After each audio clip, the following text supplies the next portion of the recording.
Hey everybody, welcome back. This is Dr. Carmen Bryant, and I am the host of Overcoming Narcissist Abuse. Thank you so much for joining my channel. Thank you guys so much for joining me on Sunday. I enjoy talking to you guys, and I enjoy all of your energy too, and all the questions that you guys ask. Thank you for allowing me to be myself, and thank you guys for being yourselves. To all the new subscribers, thank you for joining me and finding something valuable I have to say in reference to your situation, or out of curiosity, or in order to prepare yourself to exit a relationship you may have involved yourself in, or starting to get some of those red flags. Come join the channel, come listen to some of the videos, get some knowledge, get some strength, and build yourself up so that you can recover from this atrocity that we have gotten ourselves involved in. So today I wanted to come and talk about how to protect yourself in the midst of a smear campaign. Well, first of all, do understand that they launch smear campaigns anyway because they have that a narcissist. Now we're talking about a narcissist. The narcissist launches a smear campaign anytime they feel that either one, they may receive a narcissistic injury. Number two, always to maintain their ego and their reputation and their facade. They always have to say something. They're the type, they try to think ahead of you. They try to think ahead of what you're going to say, what you're going to do. And remember, most of you have been involved with a narcissist, so that narcissist had the opportunity to study you. And so because that narcissist had the opportunity to study you, they kind of know how to play chess with you. In the game of chess, it's a game of strategy to outthink your opponent, right? And so they have been with you long enough, or they have studied you long enough to kind of know your moves. And so they're strategic in what they say and how they do what they do. And so do know that they'll if you're the one who decided to discard that narcissist, automatically be prepared. They're going to talk about you. They're going to smear your name to your friends, those people that are close to you, even your own children. They're going to smear your name with friends, family, acquaintances, anyone that they possibly can. What they say, who knows? He or she, never forgave me, or he or she cheated, or he or she, whatever it is, they'll come up with this elaborate story, and a lot of times they'll tell their story to them. So all the things that you have told them about themselves, all the things that they have done to you, they'll flip it and they will tell their story, meaning what they have done to you, to flying monkeys, to acquaintances, to their entourage, to people that are close, to people that were family friends, and anyone that will listen to them. And they talk about it all the time to make sure that they make you look bad. Now, then there is where they discard you. Now, of course, a narcissist never wants to look bad, right? Sorry, you guys. So a narcissist never wants to look bad. Anything that they do, you've been a long-term primary supply, you have children, you've been with them for 20, 30, 15, 5 years, whatever, they never want to make it look like that they're the ones making a bad decision, that the reason why they're leaving you has to stem from something. And of course, it's going to stem from something about you that's not right, something about you, everything is about you and how horrible you are, and you and you and you and you and you some more, so everything is always about you. And so just be prepared, and that's what I tell you, when you guys get involved with, or even your parents, those that have parents that were narcissists or are narcissists, be prepared. They smear your name amongst the family.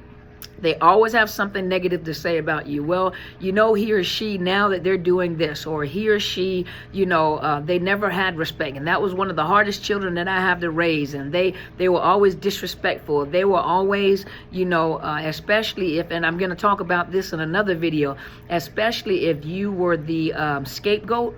The scapegoat normally is the child that won't stay quiet, the one that has behavior problems, the one that comes face to face with the narcissist, the one that won't stay silent, the one that won't keep quiet, usually is the scapegoat, and the one that's attacked by the narcissist, and the narcissist rounds up the family members to make sure that that scapegoat is attacked.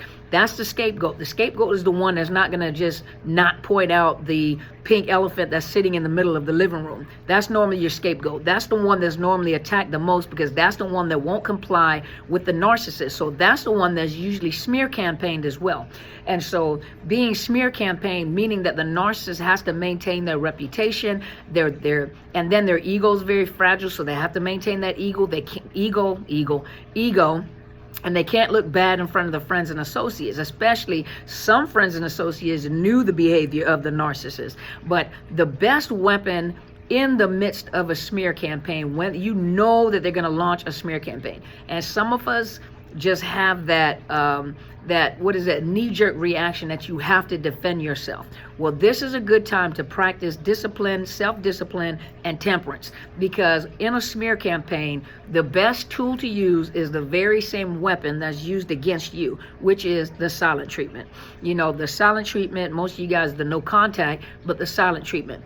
You know, the thing about the narcissist, they use the silent treatment as a weapon against you to cause you to react, say something, run after them, break your silence, whatever it is, and they use the silent treatment as a punishment. Well, this is your time to use the silent treatment to defend yourself. Being silent is a very powerful weapon. It can be used positively or it can be used negatively.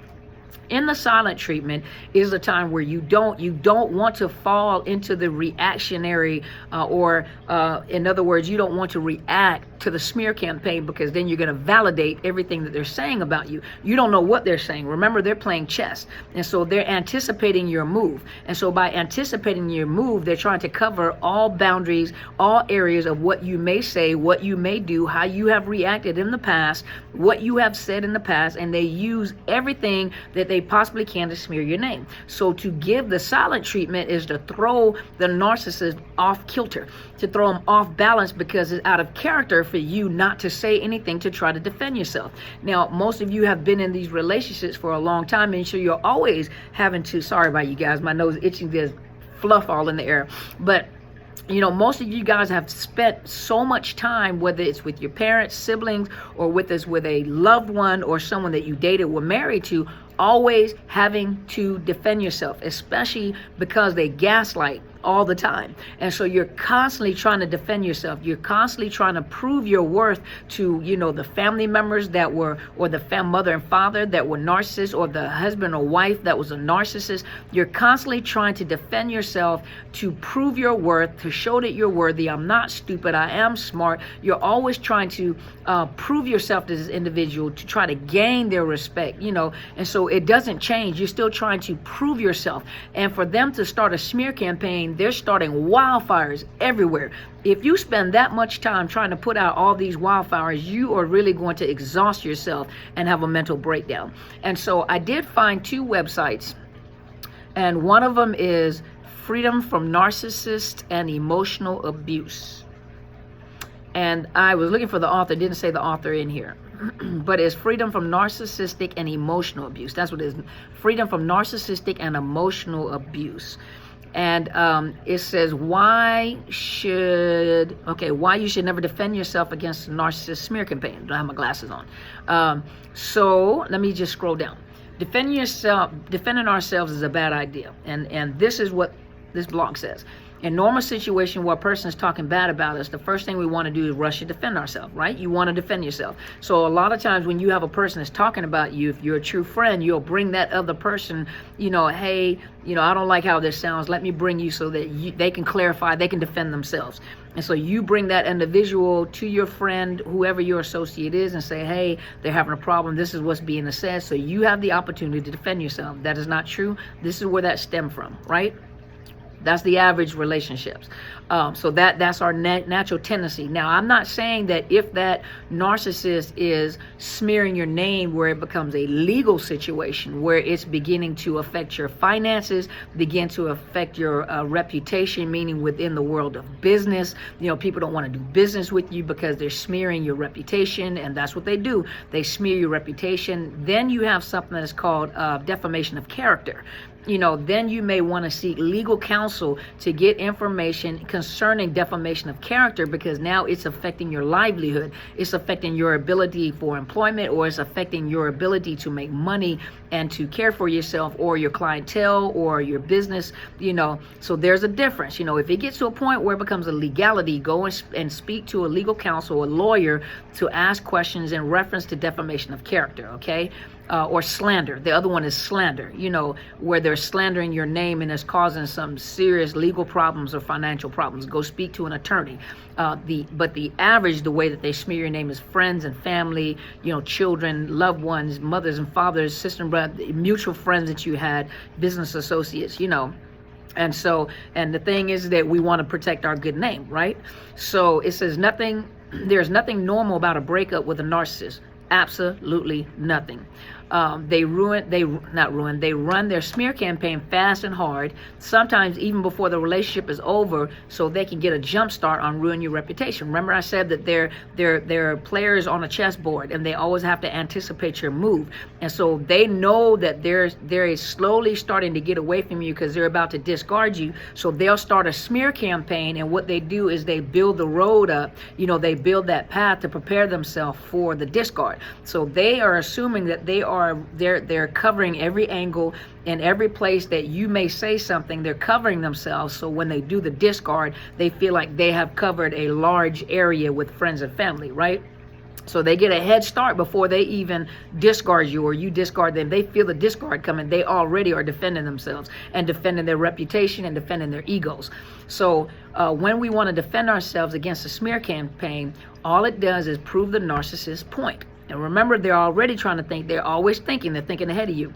They're trying to prove the point that you're crazy, because now you're defending yourself, and now you want to tell everybody, they're telling everybody what you did to them. And they're taking your story and they're flipping the story around to make it seem like it's their story. They're the ones that was abused. They're the ones that had money stolen. They're the ones that had their children abused. They're the ones that were smear campaign. They're the ones that weren't loved. Everything that they were doing to you that you have talked to them about, and what they know that they're doing, they turn it around and use it to talk to people and smear your name. So by the time you say it, they've already have these people thinking that, and then the problem is he or she is going to try to use it against me, and everything that I'm telling you they're trying to use, they know exactly what they're doing. So now, this individual is going to use it against me and say that I'm the one that's doing it, but I've got proof, and I've got. So now when you start defending yourself and start speaking up, they're trying to prove that you're crazy, you're bitter. So a lot of times they'll use the only reason why he or she is doing what they're doing is because they're bitter, because I found someone else and I decided that the relationship was over. Well, the part that they didn't tell you was that was the side chick or the side dude, or that was the secondary source.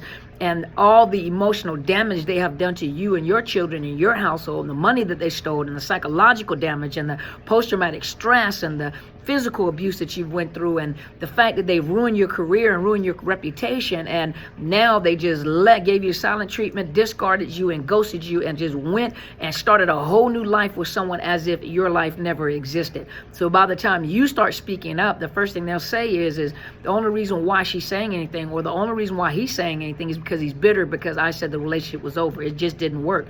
And now they're angry, and they're retaliatory, and they're bitter, and they're vindictive, and all you ever want to do is bring me down. And so you don't even want me to have a normal life with anyone. You don't even want me to be happy because you're so miserable. So now you're attacking me. What?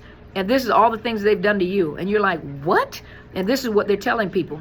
They also will tell people that you're jealous, that you've moved on and you have a happier life, and that their life is going better than what it was with you, which is a lie. But that their life is so much better because, number one, they may have found someone that has more than what you have. They have more money than what you have. They have more prestige than what you have. Remember, they usually climb a ladder. Now, it doesn't matter. They can still get a fish-eyed fool and get someone that looks like a straight mule, a donkey, so it doesn't matter, because it'll still mess with your ego, and your self-esteem. But at the same time, they will get someone that may have more money, may have more prestige, they have climbed that corporate ladder, and they'll connect with that individual, and then they'll use that, saying they're jealous because I moved on and I'm happier with this individual. Okay. We don't know how to let go. Another thing is like they just won't let go. They just won't move on. You won't move on. They won't move on. So they're smearing your name, telling people she just won't move on. He won't move on. He won't just leave me alone and let me be. That we're still in love with them. They won't move on. They're still in love. They just don't get it. I said it was over and they just won't leave me alone. But the part that they're not telling is that behind the scenes, they're still harassing you. They're still manipulating you. They're still hoovering you. They're still doing things to attack you. The new supply doesn't know, neither do all the people that they're smearing your name, that behind the scenes, they are still constantly harassing you, doing things to you in court, taking you to court, messing with your kids, hoovering you through your kids, hoovering you, everything that they can do to possibly punish you. That's what they're doing. That's the part of the story that nobody sees. So this is the part where you look crazy and they're wondering why, just like I said in the previous video, that they'll harass you and abuse you. But by the time the police comes to the house, guess who looks crazy? It's the person that's being abused, that is all out of character, and they're crying, they're screaming, they're for help. And the police officer, ma'am, sir, if you don't calm down, usually it's the ma'am, ma'am, sir, if you don't calm down, we're going to arrest you. You need to calm down. And then there goes the narcissist, full of you, calm and like, see. But the person that's all out of control is the one that the police officer normally comes and arrests, right? They're normally the ones that's charged. And really it's not you. It was the narcissist that caused you to respond, to react. Not respond, react that way. The only way to defend yourself, you might have heard of this before. This is what this says. The only way to defend yourself against a narcissist smear campaign is not to take part of it at all. You don't become a part of their smear campaign. You let them launch that smear campaign as much as they want to. They can dog you out. It doesn't matter. Remember, I did say, keep in mind, if it's a legality and if something dealing with legal, slander or defamation of character or anything that will affect your livelihood, your clientele, your customer base, your finances, you're not able, then that is a legal situation that you need to talk to an attorney. Find legal advice from an attorney. Normally, it doesn't go that far, but for some it does. Especially like those that are predominant within, if those of you that are predominant within your communities, they will smear your name or hold certain positions within your community, within your church, within the school district, within the hospital, and they launch a smear campaign that can ruin your reputation, that takes time. That's just like someone stealing your identity. It takes time to fix that. That's when you need to get a lawyer. And you need gag order, whatever you need to do. But remember, narcissists don't follow rules anyway. But your job is not to take part of the smear campaign, which is very hard for a lot of people to do because you want to defend yourself. So you stay silent. Say nothing to defend yourself. Be quiet. Do nothing to defend yourself. Be quiet. Unless, remember, it's a legal issue. You see, they expect a reaction from us. They want us to launch into a tirade. They want you to fight back. They want to punish you and they want to make you look stupid, right? By staying silent, we ultimately are creating a plausible deniability in the situation. We're denying the narcissist their smear campaign. So you're denying them the power that they want, which is the reaction that they get from you. When we rise above their nasty and vicious lies and go about living in a healthy manner, we're creating doubt in the outsider's mind. We are not giving any truth to what the narcissists are saying about us. Now remember, they're talking to people that you don't even know. But the more you talk, the more they talk, the more they smear your name, and the more you don't involve yourself in it. After a while, you have people that are of prestige, those people that are reasonable, those people educated. They'll begin to question that. That's all you ever talk about. Every time something happens, that's all you ever talk about is the ex or the other person. I haven't heard anything from them. I haven't seen anything about them. I don't see anything on their Facebook. I don't see anything. So where are you getting? Okay, but after a while, and they never, because you won't respond or react. There we go. Because you will not react, it caused them to spiral out of control because they don't have the power or the leverage that they wanted to make you look crazy in front of people. And so people will begin to question them as to what are they saying is real. Some narcissists, even their friends and family, know that they're compulsive liars. Believe it or not, there are narcissists where people already know, close friends, acquaintances, business partners that have been around them long enough, family, friends that know without a doubt that the narcissist is a compulsive liar and dramatic, or how do the kids say it, doing the most. They know that they're doing the most, and 9 times out of 10, anything that they say, you got to question, you got to second guess it. But the more you stay silent without trying to defend yourself, the stupider they actually look in front of these individuals, because, okay, nothing that you're saying seems to be matching. Nothing that you're saying is going hand in hand. The reason behind the smear campaign is because they cannot let the truth get out about what they're really like. Because they know that if you start talking, you'll tell about them. And some people trust you. Believe it or not, those of you that assume that everybody will fall for the smear campaign, and some do, that means you just have to cut them off. But there are some people that don't fall for it. And they'll ask you, or they'll talk to you, and they'll realize, like, I knew something wasn't right. There's three sides to every story: his, hers, or theirs, and the truth. But there's two sides to every story. There's two perspectives from every story. And some people are like, I don't know, that doesn't seem like the character of that individual that you're talking about. I'm telling you, this person has changed.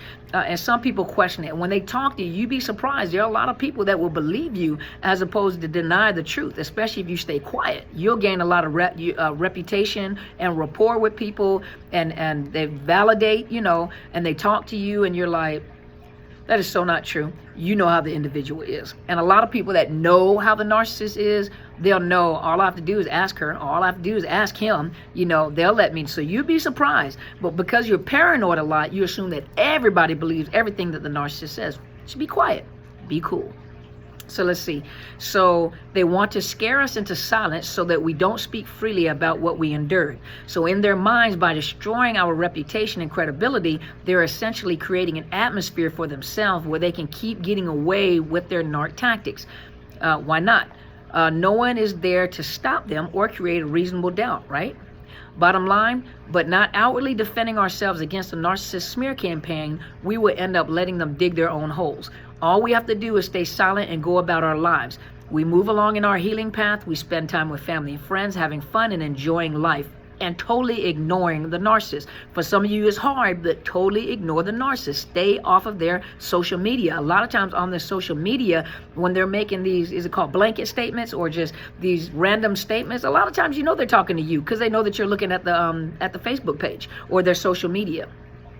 Eventually, the mask will fall off and outsiders will begin to see the narcissist for who they are, for what they really are. And when that happens, I promise you the vindication that we will internally feel will be sweet. I know that staying silent will be difficult, but check this out. If the narcissist mask fell off with you, or if the narcissist mask always falls off. They can't hide. They're hiding in plain sight, but they cannot hide. They don't change. So no matter what supply they go to get fuel, or what supply they use, whether it's first supply, second supply, third supply, it doesn't matter what supply they go to, doesn't matter who they connect with, it doesn't even matter who they work with. Eventually, as you're around people long enough, their true nature comes out. The representative shows up, but eventually, as you get to know them, their true character, their true nature comes out. So you get to see what this person is really like. And the narcissist has a serious character flaw, a personality disorder.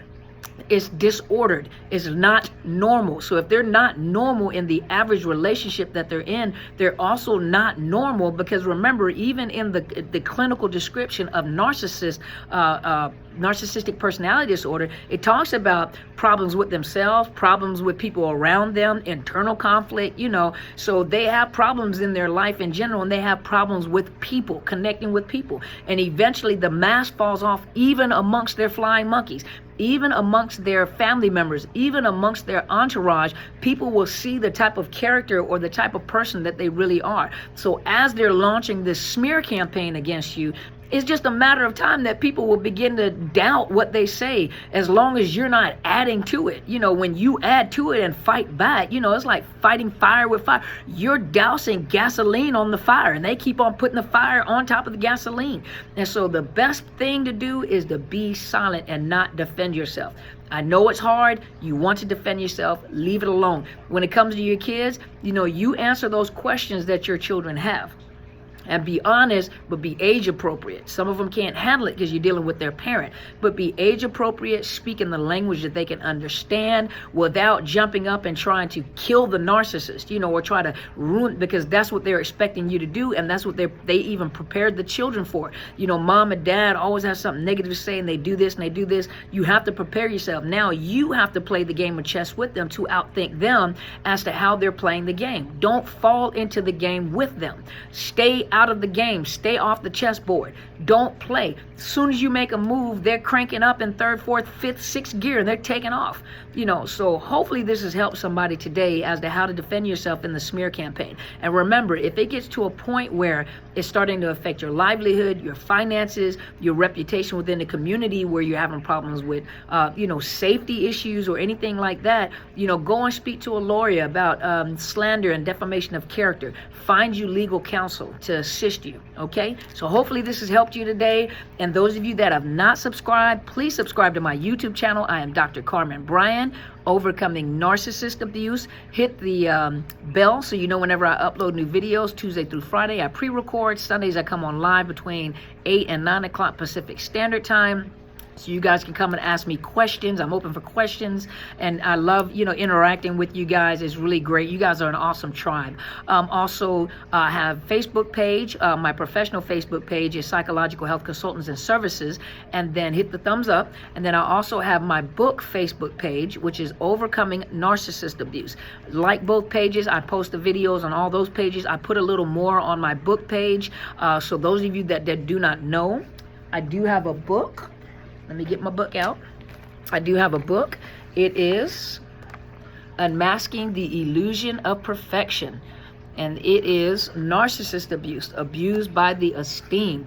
Please go and order the book. It is on Barnes & Noble. You can get it, you can get it paperback. You can get a hard copy. You can also get an ebook. And then on Amazon, you can purchase it through Amazon. You can also get the Kindle version. But it is Unmasking the Illusion of Perfection. It gives you an actual look at real people telling you how they were abused in childhood, how the parents and grandparents thought, how they were thinking when they got into a relationship, how the children were abused, even some of the perversions that they begin to notice when it came to the parents and the children. It also talks about, the abuse that they went through, the psychological abuse, the physical abuse, how they were trauma bonded, and how people believe, how wonderful this narcissist is. You have professional women, you have advice to men, the kings that are in there, and women, how you talk to men or talk to your little boys. So this right here is basically, though we talk about narcissist abuse all the time,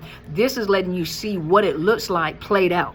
And I'm going to come up with another book. I have a second book that I'm working on. Come up with another book. Yeah, it come up in my mind that I do have a second book that I'm working on. People say that it was a quick read. It was an easy read, but it hit their hearts because they found themselves in this book, and it does provide Christian encouragement. So those of you that are not Christians, do not believe in God, that's okay. Take the principles out of this book. Take the principles and the encouragement out of this book to apply it to your life. And once again, it is when you go to the links underneath the YouTube channel, just hit the link that opens up the bottom, and you'll see the links where you can purchase the book. Those of you that have been asking me about donations, wanting to donate to what I do, to keep it going and to create more, I am working on some classes. I know everyone cannot afford coaching, but I am working on some online classes and some ebooks.